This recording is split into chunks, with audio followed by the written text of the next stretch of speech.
К актуальным данным по эпидемобстановке в Коми за сутки, по данным Роспотребнадзора, 68 человек излечилось от коронавируса, еще 29 случаев заболевания лабораторно подтверждено.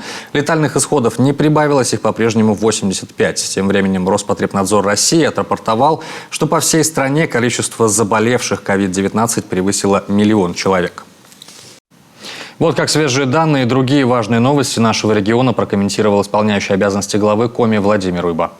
Уважаемые жители республики, добрый день! Сегодня 1 сентября, День знаний. Это прекрасный праздник, день которого с нетерпением ждали учащиеся, педагоги и родители. Ждали с таким нетерпением, которое сложилось в последние месяцы дистанта. И, конечно, все задавали вопросы в преддверии 1 сентября. Пойдем в школу или снова сядем за компьютеры? И вот эта сегодня встреча, особая встреча после долгой разлуки, это было видно и по глазам учеников счастливых, и по глазам педагогов. И я сегодня с большим удовольствием принял участие в открытии новой школы на 1200 мест в городе Сыктывкаре, обратился с напутственным словом к ученикам. Ну и еще сегодня, 1 сентября, я не только как начальник, а как отец, я испытываю особое чувство, потому что в этом году моя дочь закончила школу, стала студенткой, а двое младших сыновей, первоклассник Илья и четвероклассник Сава, пошли учиться в одну из школ Сыктывкара. В День знаний состоялось торжественное открытие не только школы в орбите, но и нового корпуса для учащихся специальной коррекционной школы номер 40 Сыктывкара. Всего в республике до конца года мы дополнительно введем 2500 ученических мест. В этом году в школах республики будут открыты 42 центра точки роста. Большая часть из них в сельских школах. На их создание выделено почти 47 миллионов рублей. Это средства федерального бюджета. Всего в рамках нацпроекта образования к 2024 году будет открыто еще 146 таких центров.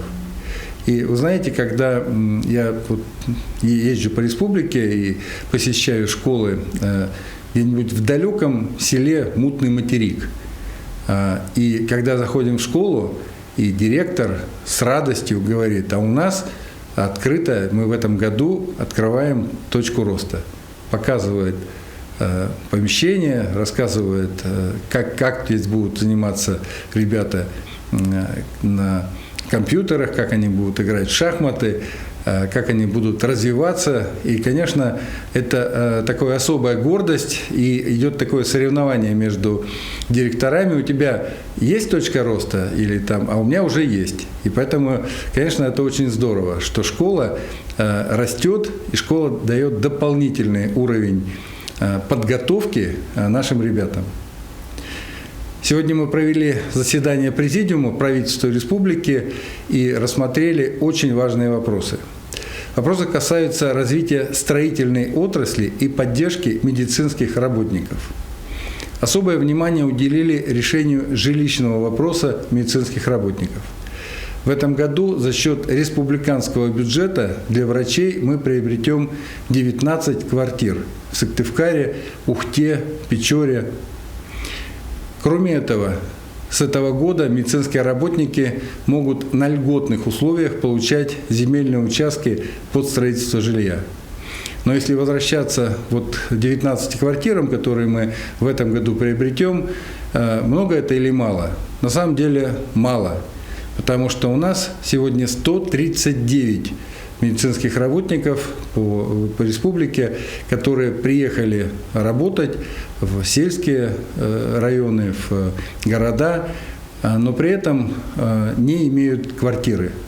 Поэтому, конечно, задача, я сегодня на президиуме об этом сказал, что задача, конечно, в ближайший год-два эту очередность ликвидировать, потому что, опять же, на встречах вопрос уровня оказания медицинской помощи в селах, деревнях, да и в районных центрах, он вопрос, наверное, номер 2 после дорог и после реновации аварийного жилья.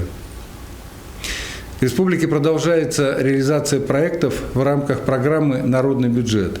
Уже реализовано 6 проектов из 18 в сфере культуры и спорта. Ну, как пример, в селе Пажга Сыктывдинского района обустроена спортивная площадка для мини-футбола. В Ембе установлен новый уличный тренажерный комплекс. В завершении несколько цифр. Эпидемиология. Сегодня в республике лабораторно подтверждены 6592 случая заболевания коронавирусом, прирост за сутки 29 человек. Под медицинским наблюдением 1357 человек, выздоровели 5643 человека. За сутки мы сегодня очень хорошо выздоровели 68 человек.